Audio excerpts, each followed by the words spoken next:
السلام علیکم ورحمۃ اللہ وبرکاتہ۔ حضرت قطب المدار سید بدیع الدین زندہ شاہ مدار کی ایک معزز خلیفہ جس کا جنازہ 12 سال تک چلتا رہا۔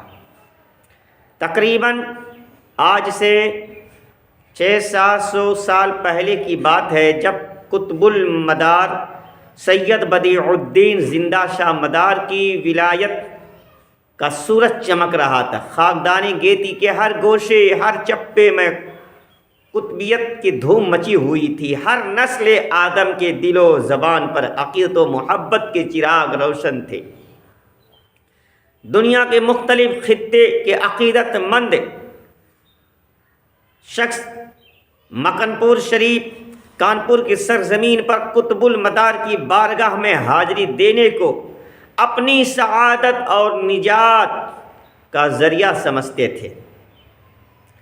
اسی زمانے میں افغانستان کے غور نام گاؤں سے ایک نوجوان پیر کامل کی تلاش میں نکل پڑا۔ اس نوجوان کو کسی بھی جگہ پیر کامل نظر نہیں آیا۔ حضرت شاہ مدار کی شہرت بہت سنی تھی۔ دل میں ملاقات کا شوق پیدا ہوا۔ منازل طے کرتے ہوئے حضرت شاہ مدار کی بارگاہ میں حاضر سعادتیں حاصل کی۔ حضرت شاہ مدار رضی اللہ تعالیٰ کا حال، رضی اللہ تعالیٰ عنہ کا جمال و جلال دیکھا۔ خوف خدا، عشق رسول سے بھری ہوئی ایک نگاہ شاہ مدار نے ڈالی۔ نوجوان کے جسم پر راشا طاری ہوا۔ شاہ مدار نے دریافت فرمایا، آپ کہاں سے آئے ہو؟ نوجوان نے جواب دیا، افغانستان سے آیا ہوں، میرا نام قطب ہے، غور گاؤں سے نسبت ہے، اس لیے لوگ مجھے قطب غوری کے نام سے یاد کرتے ہیں۔ یہ سن کر حضرت شاہ مدار نے فرمایا، سبحان اللہ، نام بہت اچھا ہے، میرے پاس کیوں آئے ہو؟ اس نوجوان نے جواب دیا، آپ کے نام کی شہرت سن کر فیض اور برکت حاصل کرنے کی غرض سے حاضر ہوا ہوں۔ اس نوجوان کے شب و روز حضرت کی بارگاہ میں گزرنے لگے، دل کی صفائی تربیت ہوتی رہی۔ ایک دن شاہ مدار نے قطب غوری کو مداریہ سلسلے میں داخل فرمایا۔ داخل بیعت ہوتے ہی دل کی کیفیت بدل گئی۔ آپ خلافت سے سرفراز فرمائے گئے۔ اسی دن سے قطب غوری کی زندگی کا نیا دور شروع ہوا۔ شریعت و طریقت کے آفتاب بن کر چمکنے لگے۔ لاکھوں طالبان معرفت الہی کو عرفان کی روشنی میں جگمگا دیا۔ ایک دن قطب غوری اپنے 70 مرید کو مخاطب کر کے ارشاد فرمایا کہ آج میں نے تم لوگوں کو اس لیے بلایا کہ عنقریب میں تم لوگوں سے جدا ہو کر اپنے منزل پر پہنچنے والا ہوں۔ بعدہ تم لوگ پریشان نہ ہونا، میری وصیت غور سے سنو۔ میرے انتقال کے بعد شریعت کے مطابق مجھے غسل دینا، نماز جنازہ پڑھنا، پھر تم 70 مریدین میرے جنازے کو لے کر روانہ ہو جانا۔ چلتے چلتے رات ہو جائے آرام کرنا، پھر طلوع آفتاب کے بعد روانہ ہو جانا۔ صبح و شام اسی طرح چلتے رہنا، پھر جس جگہ سے میرا جنازہ نہ اٹھے اسی جگہ مجھے دفن کر دینا۔ ایک دن اللہ تعالیٰ کے محبوب بندے حضرت قطب غوری نے دنیا سے کوچ فرمایا۔ انا للہ و انا الیہ راجعون۔ حضرت قطب غوری کے انتقال کی خبر بجلی کی طرح پھیل گئی۔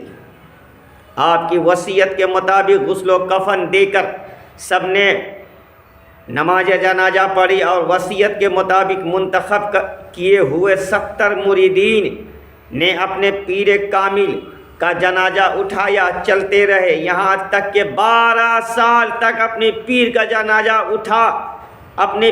جنازہ اٹھا کر چلتے رہے۔ اس 12 سال کے عرصے میں ٹھنڈی گرمی بارش کے ایام آئے، چلتے بھی گئے۔ پیر کی وصیت بھی، جہاں سے میرا جنازہ نہ اٹھے وہیں مجھے دفن کر دینا۔ 12 سال تک جنازہ کو زمین نے پکڑا ہی نہیں۔ اس لیے مریدین اپنے پیر کی وصیت پر عمل کرتے رہے، 12 سال تک جنازہ لے کر چلتے رہے، اور ان 70 مریدوں نے مکن پور سے جنازہ اٹھایا تھا۔ کوئی منزل نہیں، کوئی نشان نہیں، چلتے رہے۔ 12 سال کے عرصے میں یہ مریدین دنیا کے مختلف ملکوں کا دورہ کرتے رہے۔ ہندوستان میں کلار گاؤں پہنچے، جو آج کرناٹک صوبہ کا ایک ضلع کہلاتا ہے۔ اس گاؤں میں کلارما دیوی کا بت خانہ تھا۔ بت خانے کے باہر تالاب کے پاس جنازے کو مریدین نے رکھ دیا، اپنی اپنی حاجتیں پوری کرنے لگے۔ بت خانے کا پجاری ان مریدین سے مخاطب ہو کر کہنے لگا، اس گاؤں کے رانی پوجا کرنے کو آتی ہے، یہ رانی مسلمانوں کے دشمن، اس لیے تم لوگ جلدی سے یہاں سے چلے جاؤ۔ مریدین اپنی حاجت، اپنی ضروریات سے فارغ ہو کر حضرت کا جنازہ اٹھانا چاہا، اتنی وزنی ہو گیا کہ 70 مرید نے مل کر اٹھا نہ سکے۔ مریدین نے مغرب کی نماز ادا کی، بت خانے کا پجاری پھر باہر آیا، ان مریدوں کی حاضری کو دیکھا، پوچھا۔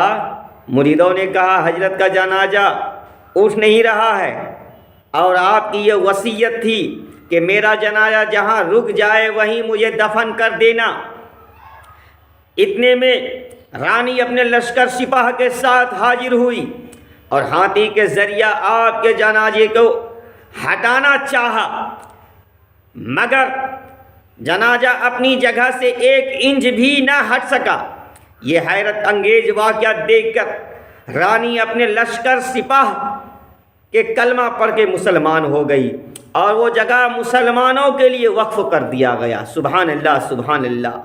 نگاہ ولی میں وہ تاثیر دیکھی، نگاہ ولی میں وہ تاثیر دیکھی، بدلتی ہزاروں کی تقدیریں دیکھی۔ عزیزان ملت اسلامیہ، اس ویڈیو کو آپ حضرات ثواب جاریہ کے لیے آگے شیئر کریں، لائک کریں۔ السلام علیکم ورحمۃ اللہ وبرکاتہ۔